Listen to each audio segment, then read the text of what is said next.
In the blink of an eye, another week had passed.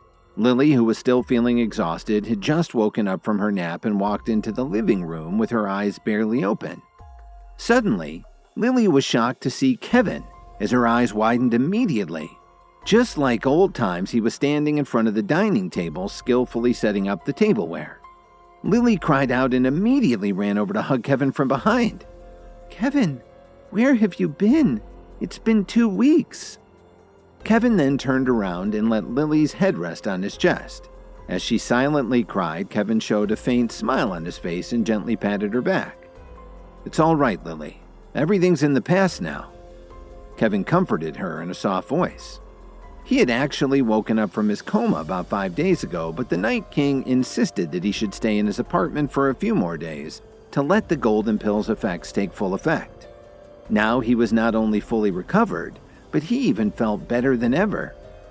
After some time, Lily eventually stopped crying. She slowly looked up and asked, "Did Phoebe find you? Were you saved because of the rejuvenation pill that she got you?" "What are you talking about? I never saw Phoebe. It was my mentor who found a way to save me." Kevin was confused by this. In the days since he'd regained consciousness, he had purposely avoided using his phone or checking the news in order to fully focus on reconnecting with his mind, body, and spirit. "Kevin, what did you say? Phoebe didn't find you?" Lily was shocked and asked again. She clearly remembered that Truman had personally paid her a visit a week ago to inform her of Phoebe's upcoming marriage to Jared Hayes. While that was already surprising, what truly shocked her was finding out that Phoebe had agreed to the marriage in exchange for a rejuvenation pill to save Kevin. "Kevin, you should go and see Phoebe. She sacrificed herself just to obtain the rejuvenation pill for you," Lily said in a low voice. Although she knew that Phoebe had always liked Kevin, she never confronted her about it. And as his wife, Lily naturally didn't want Kevin to be stolen away by another woman. But at the same time, she also couldn't bear to let Phoebe just quietly give up everything without ever having the chance to express her true feelings for Kevin. "What's going on? Is Phoebe all right?" Kevin finally reacted. He slowly began to realize that a lot of things had happened since he disappeared, so he had some catching up to do. "After you were taken away by your mentor that day, we were all very worried for you. Dalton used all his connections to find you, but had no luck. Meanwhile, Phoebe agreed to marry the Hayes family's eldest son in exchange for a rejuvenation pill that would save you. But again, none of us knew where you were," Lily explained. "Phoebe was willing to do all of that for me?" Kevin stared at Lily in disbelief. "Yes, so you must go to her now while there's still time," Lily reluctantly urged Kevin. While she was afraid of potentially losing her husband, she also couldn't bear the guilt of hiding this from him. Moreover, she knew that Kevin might never forgive himself if he only found out about this much later on. "I have to stop her!" Kevin shouted loudly as he turned around and quickly ran out of the apartment. When Kevin arrived at the Anderson family mansion, it was still drizzling outside. His taxi had broken down along the way, so he had to run the last 2 miles in the pouring rain just to get there. "Sir, is Phoebe here?" Kevin asked Truman, who had answered the door after he rang the doorbell. "It looks like you've finally recovered," Truman replied very coldly. "Why don't you come inside so we can have a chat?" "Sir, as much as I would like to exchange pleasantries with you, I desperately have to talk to Phoebe right now," Kevin said anxiously. "I'm afraid you're already too late. Last night, the Hayes family had a private plane fly her to Detroit. But before my daughter left, she asked me to give you this letter." Truman took out an envelope from his pocket and then let out a heavy sigh as he handed it over to Kevin. Kevin's hands trembled as he opened the letter. It read, "Kevin, when you read this letter, it means your life is no longer in any danger.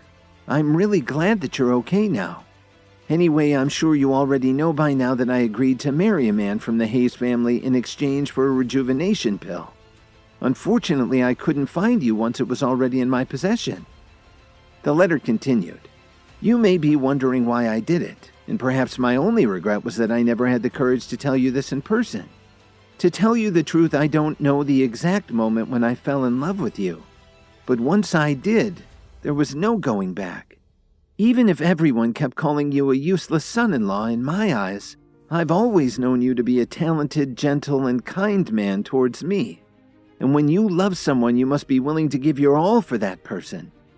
Maybe you think that I'm silly, but if I was given the opportunity to do things all over, I wouldn't hesitate to stand by my decision to sacrifice myself for a chance to save your life. The letter ended with, "Rest assured, I'm not asking for anything in return. In this life you already have Lily, and I wouldn't dare to destroy someone's marriage. Just promise me that you'll take care of yourself in the future and live happily with Lily. Love, Phoebe." When Kevin finally finished reading the letter, he suddenly felt his heart ache, as if he'd lost something important. He never knew that Phoebe had felt that way about him, and he wished they could have spoken in person so that he could respond. "That silly daughter of mine is good at everything. Her only weakness is that she has her mother's heart. Once she falls in love with someone, she's willing to give up everything for him," Truman said sadly. Suddenly, Truman's eyes lit up once again. "Judging by your reaction to her letter, I can sense that you deeply care about her. And now that she's the one who needs help, please, save her life. Long story short, the Hayes family is quite prominent, but their son Jared is simply bad news, so I don't want Phoebe anywhere near him. With the wedding less than 2 weeks away, I hope you can find Phoebe in Detroit and bring her back to Chicago. Since you didn't take the rejuvenation pill, perhaps there's still room for negotiation. Don't worry, I'll bring Phoebe back." Kevin's eyes were filled with determination, and his tone was very firm. He then carefully folded the envelope and put it in his pocket, as if it was his most treasured possession. After bidding farewell to Truman and leaving the Anderson family mansion, Kevin took out his phone and called Spencer. Spencer immediately picked up. "How can I be of service today, Enforcer?" "What can you tell me about the Hayes family?" Kevin asked. "The Hayes family is the second most prominent family in Detroit. Their background is similar to the Hill family. They have multiple businesses in their name," Spencer briefly explained. "How long will it take to destroy the Hayes family?" Kevin asked straightforwardly. "Enforcer, what did you say?" Spencer was surprised. "Do I have to repeat myself to make you understand?" Kevin raised his voice. "One day." Spencer didn't dare to say anything else. "All right, just stand by and wait for my next call," Kevin ordered, and then he hung up. "Since the Hayes family wants Phoebe to marry their son so badly, I'll definitely need to give a big gift for their wedding." Just then, Kevin's phone suddenly rang. It was Miss Wilson. "What's the matter, Miss Wilson?" Kevin half-heartedly asked. His mind was still preoccupied about Phoebe and the Hayes family. "I'm glad you finally picked up. Williams Media is currently facing a very serious problem on all fronts. Vito Booker has already poached most of our company's artists. Various business partners have enacted the early termination options on their contracts. Stock price is at an all-time low. And with the company on the verge of bankruptcy, our employees' morale is at its lowest ever." Miss Wilson's tone was filled with anxiety as she gave a concise report. "Okay, I got it. Keep stabilizing the situation in the company. I'll get back to the office as soon as possible." Kevin couldn't help but frown at this news. "It seems that I have a lot of things to fix. Talk about making up for lost time." Please subscribe to the Pocket FM YouTube channel and press the bell icon for instant notification. Check out our channel for more such exciting shows.